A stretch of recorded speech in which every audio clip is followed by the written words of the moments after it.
ಕೆಂಪೇಗೌಡ ಜಯಂತಿ ವೇಳೆ ಡಿಕೆ ಶಿವಕುಮಾರ್ ಪರ ಸ್ವಾಮೀಜಿ ಬ್ಯಾಟ್ ಮಾಡಿದ್ದಾರೆ. ಡಿಕೆಶಿ ನಾಡಿನ ಪ್ರಭುವಾಗಲಿ ಅಂತ ನಿಶ್ಚಲಾನಂದ ಸ್ವಾಮೀಜಿ ಮಾತನಾಡಿರೋದು. ಡಿಕೆ ಶಿವಕುಮಾರ್ ಅವರ ಪರವಾಗಿ ಬ್ಯಾಟಿಂಗ್.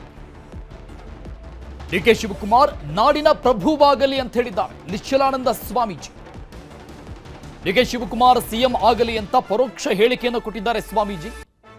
ಡಿಕೆ ಶಿವಕುಮಾರ್ ಅವರ ಪರ ಬ್ಯಾಟಿಂಗ್. ವಿಶ್ವ ಒಕ್ಕಲಿಗ ಸಂಸ್ಥಾನ ಮಠದ ನಿಶ್ಚಲಾನಂದ ಸ್ವಾಮೀಜಿ.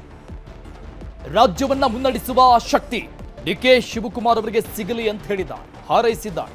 ಪರೋಕ್ಷವಾಗಿ ಬ್ಯಾಟ್ ಮಾಡಿದ್ದಾರೆ ಸಿಎಂ ಆಗಲಿ ಅಂತ. ಡಿಕೆ ಶಿವಕುಮಾರ್ ಅವರು ಸಿಎಂ ಆಗಲಿ ಅಂತ ಸ್ವಾಮೀಜಿ ಅವರ ಪರೋಕ್ಷ ಬ್ಯಾಟಿಂಗ್. ನಮ್ಮೆಲ್ಲರ ಬಯಕೆ ಏನು ಗೊತ್ತಾ? ಸನ್ಮಾನ್ಯ ಡಿಕೆ ಶಿವಕುಮಾರ್ ಅವರು ಬಹಳ ಅಭಿವೃದ್ಧಿ ಅಧಿಕಾರರಾಗಿ ಬೆಂಗಳೂರು ರಾಜ್ಯದ ಎಲ್ಲ ಜನರಿಗೆ ಉದ್ಯೋಗ, ವರಮಾನ, ಜೀವನ ಎಲ್ಲವನ್ನೂ ನೀಡ್ತಾ ಇದೆ. ಹಾಗಾಗಿ ಈ ನಗರವನ್ನ ಇನ್ನೂ ಹೆಚ್ಚು ಫಲದಾಯಕವನ್ನಾಗಿ ಮಾಡಬೇಕು, ಶ್ರೇಷ್ಠವಾಗಿ ಮಾಡಬೇಕು, ಸಮೃದ್ಧಾಯಕವಾಗಿ ಮಾಡಬೇಕು ಅಂತೇಳಿ ಬಹಳ ಪಣ ತೊಟ್ಟು ಹಗಲು ರಾತ್ರಿ ಕೆಲಸ ಮಾಡ್ತಾ ಇರ್ತಾರೆ. ನಮ್ಮ ಮಠಕ್ಕೆ ಅನೇಕ ಹಿರಿಯ ಅಧಿಕಾರಿಗಳು ಬಂದಾಗ ಹೇಳ್ತಾ ಇರ್ತಾರೆ, ನಾವು ನಿಜವಾಗಲೂ ಸನ್ಮಾನ್ಯ ಉಪಮುಖ್ಯಮಂತ್ರಿಗಳನ್ನ ಅನೇಕರು ಟೀಕೆ ಮಾಡಬಹುದು, ಆದರೆ ಅವರ ಕೆಲಸದ ವೈಖರಿ, ಹಿಡಿದ ಹಠವನ್ನ ಸಾಧಿಸುವಂಥದ್ದು, ಮಾಡಿಯೇ ತೀರ್ತೀನಿ ಅನ್ನೋ ಒಂದು ಹಂಬಲ ಮತ್ತು ಸಂಕಲ್ಪ ಶಕ್ತಿ ಇದೆಯಲ್ಲ, ಅದು ಕೂಡ ಅವರನ್ನ ನಾಡಪ್ರಭು ಕೆಂಪೇಗೌಡರ ಒಂದು ಸ್ಥಾನದಲ್ಲಿ ಕೂರಿಸಲಿಕ್ಕೆ ನಾಡಪ್ರಭು ಕೆಂಪೇಗೌಡರು ಹೆಚ್ಚಿನ ಆಶೀರ್ವಾದವನ್ನ ಮಾಡಲಿ.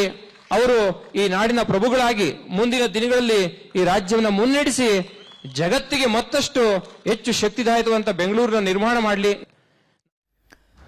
ನಾಡಪ್ರಭು ಕೆಂಪೇಗೌಡ ಜಯಂತಿ ಹಿನ್ನೆಲೆಯಲ್ಲಿ ವಿಧಾನಸೌಧ ಮುಂಭಾಗದಲ್ಲಿರುವ ಕೆಂಪೇಗೌಡ ಪ್ರತಿಮೆಗೆ ಸಿಎಂ ಸಿದ್ದರಾಮಯ್ಯ ಹಾಗೂ ಡಿಸಿಎಂ ಡಿಕೆ ಶಿವಕುಮಾರ್ ಪುಷ್ಪಾರ್ಚನೆ ಮಾಡಿದ್ದಾರೆ. ಬಳಿಕ ಬಾಬು ಜಗಜ್ಜೀವನ್ ರಾಮ್ ಭವನದಲ್ಲಿ ಕಾರ್ಯಕ್ರಮ ನಡೆದಿದ್ದು, ಈ ಕಾರ್ಯಕ್ರಮದಲ್ಲಿ ಮಾತನಾಡಿದ ಸಿಎಂ ಸಿದ್ದರಾಮಯ್ಯ, ಕೆಂಪೇಗೌಡರು ಬೆಂಗಳೂರನ್ನ ನಿರ್ಮಾಣ ಮಾಡಿದ್ರು, ಇವತ್ತು ಅವರ ಜಯಂತ್ಯೋತ್ಸವ ಮಾಡ್ತಾ ಇದ್ದೇವೆ. ಒಕ್ಕಲಿಗ ಸಮಾಜದಲ್ಲಿ ಹುಟ್ಟಿ ಎಲ್ಲರಿಗೂ ನ್ಯಾಯ ಒದಗಿಸುವ ಕೆಲಸವನ್ನ ಕೆಂಪೇಗೌಡರು ಮಾಡಿದ್ದಾರೆ ಅಂತ ಹೇಳಿದ್ರು. ಇದೇ ಸಂದರ್ಭದಲ್ಲಿ ಡಿಸಿಎಂ ಡಿಕೆ ಶಿವಕುಮಾರ್ ಕೂಡ ಮಾತನಾಡಿದರು.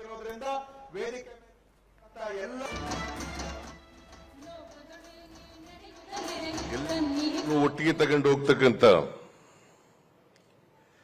ಎಲ್ಲರನ್ನೂ ಒಳಗೊಳ್ಳಿರ್ತಕ್ಕಂಥ ಸಮಾಜ ನಿರ್ಮಾಣ ಮಾಡ್ತಕ್ಕಂಥದ್ದೇ ನಮ್ಮ ಸಂವಿಧಾನದ ಆಶಯ.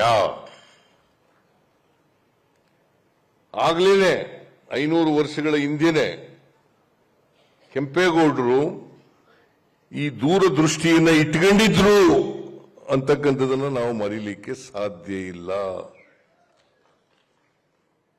ಈ ದೂರದೃಷ್ಟಿ ಆಡಳಿತ ಇದೆಯಲ್ಲ, ಅದಕ್ಕೆ ಹೇಳೋದು, ನಾಳೆ ನೆಕ್ಸ್ಟ್ ಚುನಾವಣೆ ಬಗ್ಗೆ ಮಾತಾಡೋರು ರಾಜಕಾರಣಿಗಳು.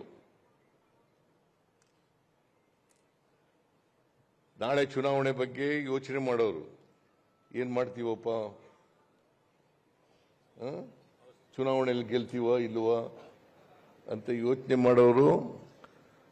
ಹಂಗೆ ಇವತ್ತು ನಾವೆಲ್ಲ ಸೇರಿ ಕೆಂಪೇಗೌಡರ ಕೊಟ್ಟಂತ ಸಾಧನೆಯನ್ನ ಗಮನದಲ್ಲಿ ಇಟ್ಕೊಂಡು ನಾವು ಆಚರಣೆಯನ್ನು ಮಾಡಲಿಕ್ಕೆ ಇವತ್ತು ಅವರ ಮಾರ್ಗದರ್ಶನ, ಅವರ ಸ್ವರೂಪ, ಅವರ ವಿಶ್ವಮಾನತ್ವ, ಹುಟ್ಟುವಾಗ ಒಕ್ಕಲಿಗರಾಗಿ ಹುಟ್ಟಿದ್ರು ಕೂಡ ಅವರ ಬದುಕಿನಲ್ಲಿ, ಅವರ ಮಾರ್ಗದರ್ಶನದಲ್ಲಿ ಕುವೆಂಪುರವರ ಸಂದೇಶದಂತೆ ವಿಶ್ವ ಮಾನವನಾಗಿ ಬದುಕಿದ್ರು ಅಂತ ಹೇಳಲಿಕ್ಕೆ ನಮ್ಮೆಲ್ಲರೂ ಕೂಡ ಹೆಮ್ಮೆ ಆಗ್ತದೆ.